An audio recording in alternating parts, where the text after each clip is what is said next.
అమర్ ఇంట్లో ఒక పెద్ద స్వామీజీ వచ్చి అమర్ చేత హోమం జరిపిస్తూ ఉంటాడు. ఆ స్వామీజీ నిష్టగా మంత్రాలు చదువుతూ ఉండగా శ్రద్ధగా భక్తితో హోమం చేస్తూ ఉంటాడు అమర్. హోమం నుండి వస్తున్న ఆధ్యాత్మిక శక్తి వల్ల, పాజిటివ్ వైబ్స్ వల్ల ప్రచండ తట్టుకోలేని నొప్పి భరిస్తూ ఉంటాడు.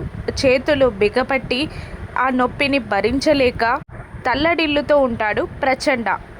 అంజులో ఉన్న ప్రచండ అలా తల్లడిల్లుతూ ఉండగా మనోహరి యాదమ్మ టెన్షన్ పడుతూ ఉంటారు. ఆ స్వామీజీ అమర్తో ఇలా అంటుంటారు, అమర్, ఇదిగో పరమశివుని పాదాల దగ్గర పూజలో పెట్టి తీసుకొచ్చాను ఈ ముడుపుని. ఇది హోమంలో వేస్తే ఇంట్లో ఉన్న దుష్టశక్తులన్నింటినీ బయటికి ప్రాలదోలుతాడు ఆ పరమేశ్వరుడు అని చెప్పగానే ప్రచండ, అదే అంజులో ఉన్న ప్రచండ షాక్ అవుతాడు. హోమం పూర్తయి పూర్ణాహుతిలో ఆ ముడుపుని సమర్పిస్తాడు అమర్.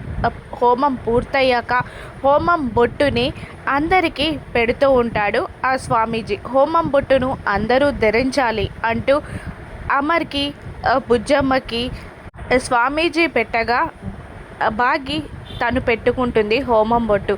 అంజు, ఇలా రామ్మ, నీకు బొట్టు పెడతాను అని స్వామీజీ పిలవగానే షాక్ అయిన ప్రచండ, నాకే బొట్టు వద్దు అని గట్టిగా అరుస్తుంది. దాంతో అందరూ షాక్ అవుతారు. అంజు పైన స్వామీజీకి అనుమానం మొదలవుతుంది.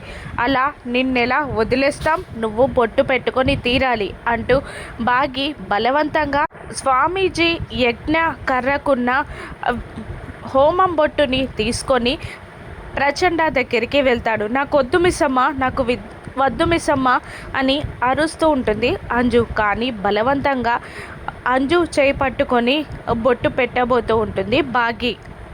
అంజుకి బాగి బొట్టు పెడుతుందా? ఆ బొట్టుతో అంజులో ఉన్న ప్రచండ ఇంటి నుండి బయటికి వెళ్ళిపోతాడా, లేదంటే ప్రచండ తన విశ్వరూపాన్ని, తన గొంతు మార్చి బాగిని భయపెడతాడా? అంజులో ప్రచండ ఉన్నాడన్న విషయం అమర్ ముందు బయటపడుతుందా? రాను ఎపిసోడ్స్లో చూద్దాం. Thank you for watching.